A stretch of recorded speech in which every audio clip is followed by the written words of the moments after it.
शिमला संसदीय सीट से सांसद एवं भाजपा प्रत्याशी सुरेश कश्यप द्वारा दून विधानसभा क्षेत्र के तहत ढेला गांव में चुनाव प्रचार किया गया। आपको बता दें कि वहां पर एक नुक्कड़ सभा का आयोजन किया गया था, जिसमें सुरेश कश्यप ने बतौर मुख्य अतिथि शिरकत कर केंद्र सरकार द्वारा पिछले 10 सालों में करवाए गए विकास कार्य एवं योजना एवं परियोजनाओं के बारे में लोगों को अवगत करवाया। इस मौके पर सुरेश कश्यप ने कहा कि पिछले 1.5 साल में विकास कार्य ठप हो चुके हैं, जिसके चलते अब सरकार से परेशान होकर 3 निर्दलीय विधायकों ने इस्तीफा देकर भाजपा में शामिल हुए और उनके इस्तीफे स्वीकृत नहीं किए गए हैं, जिसके चलते तीनों विधानसभा के बाहर धरने पर बैठे हैं। उन्होंने कहा कि जिन गारंटियों को लेकर सरकार सत्ता में आई थी, उसमें से उन्होंने एक भी वादा पूरा नहीं किया है, जिसके चलते प्रदेश की जनता इस कांग्रेस की सरकार से परेशान हो चुकी है और आने वाले लोकसभा चुनाव में चारों की चारों सीटें भाजपा भारी बहुमत से जीत दर्ज करेगी और तीसरी बार प्रधानमंत्री नरेंद्र मोदी पीएम पद की शपथ लेने वाले हैं।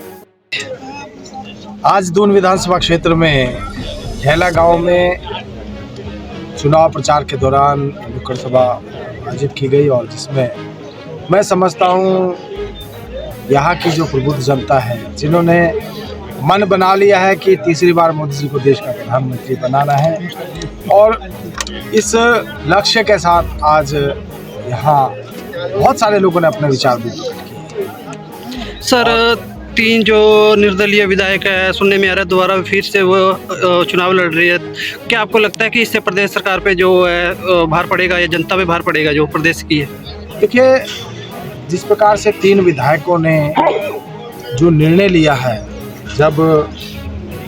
उनके विकास के काम ही कोई नहीं हो रहे थे, जनता का कोई विकास का काम ही नहीं हो पा रहा था,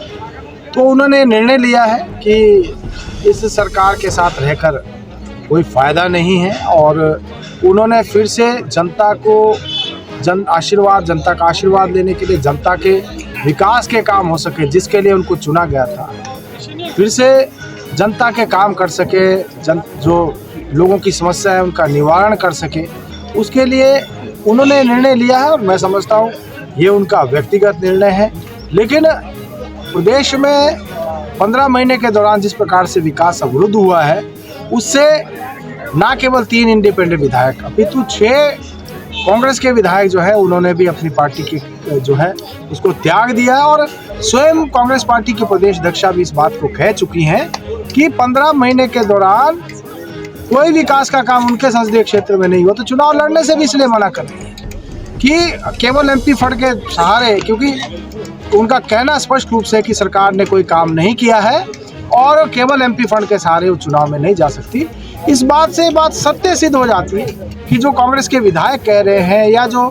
इंडिपेंडेंट निर्दलीय जो विधायक है या उनकी जो प्रदेश अध्यक्ष कह रही है, वो बात सही है। आज प्रदेश की जनता भी यही कह रही है कि 15 महीने बीत गए, लेकिन 15 महीने में 15 पैसे का भी काम सरकार ने नहीं किया। सर, अभी मंडी की जो उसमें चुनाव में खड़ रही है कंगना रनावत, उस पर एक अभद्र भाषा का उपयोग किया गया है, इसमें आप क्या कहना चाहोगे सर? देखिए, महिला के प्रति इस प्रकार की अभद्र भाषा का प्रयोग करना बहुत निंदनीय है। हमारा देश तो महिलाओं की पूजा करता है और मैं समझता हूं कि कंगना रनौत जी जिन्होंने हिमाचल प्रदेश का नाम पूरे देश भर में और पूरी दुनिया में रोशन किया है, उनके प्रति या किसी भी महिला के प्रति किसी प्रकार की अभद्र टिप्पणी करना ये निंदनीय है और हम सबको महिलाओं का सम्मान करना चाहिए। इस प्रकार की भाषा का प्रयोग करना, मैं उसकी कड़ी से कड़ी निंदा करता हूँ। दून विधानसभा क्षेत्र के अंदर जब से यहाँ कांग्रेस की सरकार हिमाचल प्रदेश में बनी है और दून से जो विधायक है, कांग्रेस के विधायक हैं, जब से इन्होंने अपना पदभार संभाला है, विकास के मामले में 15 महीने के अंदर इन्होंने कोई काम नहीं किया। जितने भी कार्य चले हुए हैं पिछली भारतीय जनता पार्टी की सरकार के समय में, जो सैंक्शन कराए थे हमने जयराम ठाकुर जी की सरकार से, उन्हीं कामों का शिलान्यास और उद्घाटन किया जा रहा है। विकास के नाम पर ये कांग्रेस की जो सरकार है, कांग्रेस के जो विधायक है, पूरी तरह से विफल रहे हैं। इन्होंने एक ही विकास किया है, इन्होंने सिर्फ विकास अपने परिवार का विकास किया है और 15 महीने के अंदर दून विधानसभा क्षेत्र के अंदर जो अवैध माइनिंग का रिकॉर्ड तोड़ा है, वो इस परिवार ने और इस विधायक ने तोड़ा है। आज जंगल के जंगल छलनी कर दिए गए हैं। शीतलपुर से लेके खोलवेली तक का जो जंगल था, वहाँ से सारी मिट्टी उठा दी गई है, सारे ठेके इनके पास है, रेलवे का ठेका इनके पास है, 4 लेन का ठेका इनके पास है। तो इसलिए अवैध माइनिंग जो हो रही है, हमने मुख्यमंत्री जी को भी पत्र लिखा है कि इस पे रोक लगाई जाए। और इस परिवार ने जब से सत्ता संभाली है, उद्योगपति है जो, वो भी डर के भाग रहे हैं। आज हफ्ता वसूली एक उद्योगपतियों से ली जा रही है, आज हफ्ता वसूली कबाड़ माफियों से कबाड़ जो स्क्रैप का काम करते हैं उनसे ली जा रही है। आज हफ्ता वसूली जो एक लेबर कॉन्ट्रैक्टर है उससे भी महीना लिया जा रहा है। और एक बस का काम करता है जिन्होंने बसें लगा रखी है उनसे हफ्ता वसूली की जा रही है। और हर तरह से हफ्ता वसूली का बोलबाला है। और जो दून विधानसभा क्षेत्र के नौजवान हैं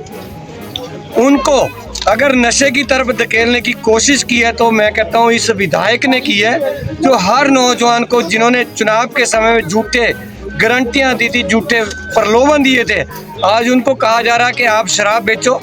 हम आपकी मदद करेंगे, आज ये चीज़ बेचो हम आपकी मदद करेंगे। तो मैं मुख्यमंत्री से कहना चाहता हूँ कि अपने विधायक पे लगाम लगाएं, क्योंकि जो भ्रष्टाचार का बोलबाला आज दून विधानसभा क्षेत्र के अंदर है, ऐसी भ्रष्टाचार, ऐसी अवैध माइनिंग, ऐसी हफ्ता वसूली आज तक के कभी भी प्रशासन के समय में, किसी भी शासन के समय में, किसी की सरकार के समय में नहीं हुआ। तो आज जनता त्राही त्राही कर रही है, आज लोग दुखी है। इस चीज़ का जो है रिजल्ट आने वाले लोकसभा चुनाव में लोग देंगे और दून विधानसभा क्षेत्र से रिकॉर्ड तोड़ लीड भारतीय जनता पार्टी को मिलेगी और यहाँ से सुरेश कश्यप जी भारी बहुमत से जीतेंगे और नरेंद्र मोदी जी इस देश के तीसरी बार प्रधानमंत्री बनेंगे। नालागढ़ से रिपोर्टर श्वेता की रिपोर्ट।